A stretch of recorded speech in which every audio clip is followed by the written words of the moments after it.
Agjencia Shtetërore e Kadastrës po vijon punën në teren në Llakatun të Vlorës në kuadër të procesit të evidentimit, matjes dhe dokumentimit të objekteve informale dhe pasurive të paluajtshme.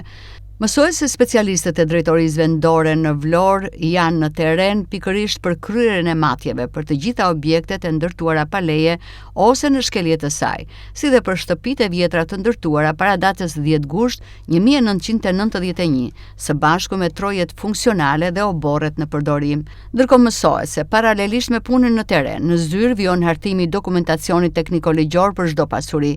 Më pas të dhëna do të afishohen për një periudhë 30 ditore për të mundësuar çdo kontestim të mundshëm nga qytetarët. Jemi në Llakatun të Vlorës për të evidentuar shtëpitë e vjetra të ndërtuara para vitit 1991.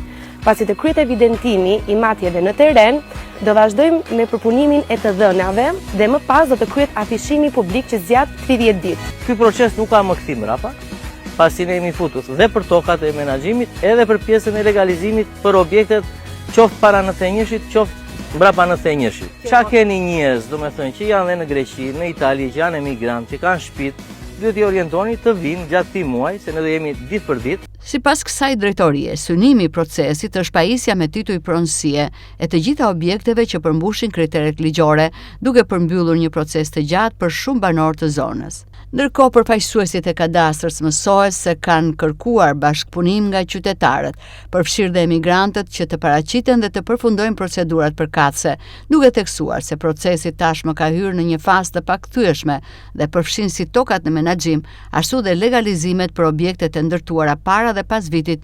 1991.